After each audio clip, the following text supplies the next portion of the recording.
I believe that frontline journalism is important. Without these photos and videos and firsthand experience, we can't really tell the world how bad it might be. That was journalist James Foley talking about why he believed in his mission bearing witness to war and conflict. After getting detained and released from Gaddafi's Libya in 2011, James saw the plight of the Syrian people as his next crucial assignment. He was abducted there by ISIS in 2012, and in 2014 he was murdered. Those believed to be his killers were eventually captured along with thousands of other ISIS fighters by a Kurdish-led coalition of troops and held securely in prisons. That all could change after President Trump's decision to pull U.S. military out of the region. Joining me right now is James Foley's mother, Diane, founder of the James W. Foley Legacy Foundation. Diane, thanks so much for being with us. I really appreciate it. You wrote a Washington Post op-ed with the parents of Steven Sotloff, who was another American killed by ISIS. And the title of the op-ed is "Our Sons Were Killed by the Islamic State. Don't Let ISIS Prisoners in Syria Go Free." How concerned are you that that could actually happen? Because obviously it's Kurdish forces which have been securing those prisons, and the U.S. not only has pulled back the 50 special forces they had, but have said they do not have enough personnel to take over those prisons. I'm very concerned. I am grateful to hear that two particular British jihadists, Cody and al-Sheikh, are in U.S. custody. But I'm very concerned about the 10,000 remaining ISIS fighters and the 70,000 family members. It's impossible to keep all of these jihadists in custody without international support, particularly if the Turks are going to be bombing the Kurds. So it's just upended the moment of peaceful coexistence we had there at the border, which is no longer the case. It is also, exacerbating a humanitarian crisis, of course, too, because the civilians along that border are caught in the middle of it all. Those two British ISIS members who you mentioned, they are, I believe, 2 of 4 who were in charge of your son and other foreign prisoners who they were holding, hostages who they were holding. And how important is it that they be brought to the United States, the 2 that are in custody, that you just said are in custody of U.S. forces, be brought to the United States to face justice? I think it is essential.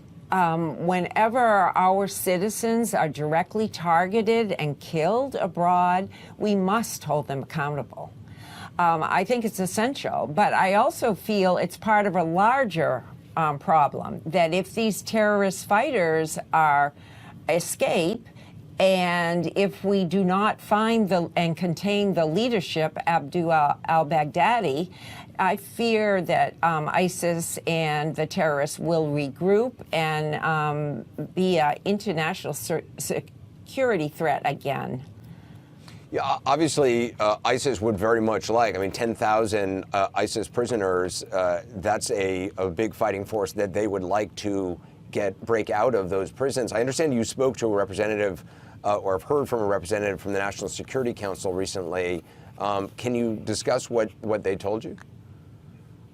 Well, only that our government, the Fusion Cell and the White House have been keeping us abreast of what's going on, particularly reassuring us that they have Cody and al-Sheikh in custody. And for that, I'm very grateful.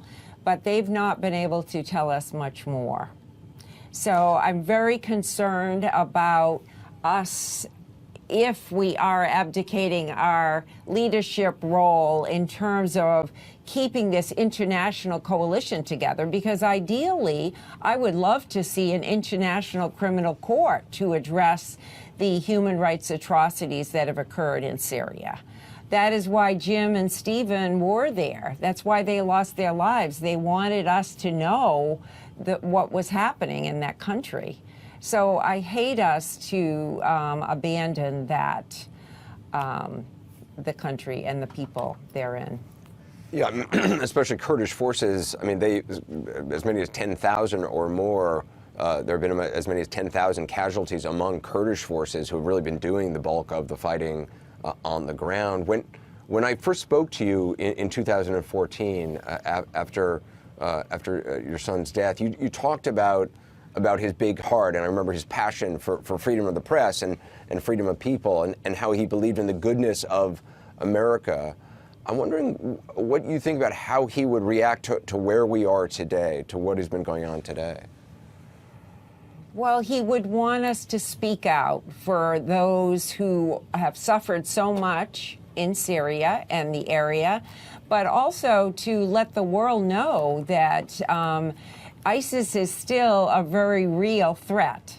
And particularly if, as an international community, we do not secure those prisoners that have been captured and keep looking for the leadership and hold them accountable. You know, unless we stop these terrorists by bringing them to trial and prison, they will continue. There's a great deal of hatred there for us. So I think we must consider the consequences of this.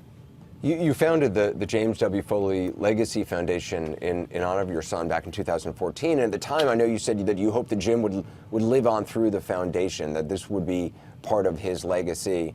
How has that been going? What are you doing with the foundation? We've been very blessed. We've had thousands of people, really, who have rallied to help us in terms of hostage advocacy in Washington and for journalist safety. We have a preventative safety curriculum that we're embedding in schools of journalism throughout the United States. So we're very hopeful that that'll help keep journalists safer and more aware of how to protect themselves, as well as bringing Americans the understanding of what a real and present danger hostage taking is, and how it is escalating, and how we need our country to have the back of its citizens when they choose to work or travel abroad. Mm-hmm. Diane Foley, I really appreciate talking to you and continuing the legacy of your son's important work. Thank you so much. My pleasure, Anderson. Thank you. I wish you the best. I want to take time now to share an update on the World War II veteran whose life and service is being honored in a really extraordinary way. His name is George Campbell. He turned 102 years old yesterday. Thanks to some sweet conspirators who work at his retirement home, George was surprised with thousands of birthday cards. We got a few more than 102 cards. Oh, brother. Oh, brother, he said, because he knows he's going to go through all those cards.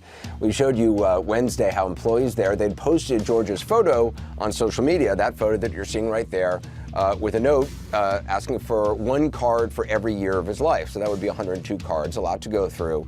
But little did they know that strangers from across the country and around the world would heed and exceed that call. Wow. It'll take forever and a day to read them. Guess how many cards are here? 3,000. More?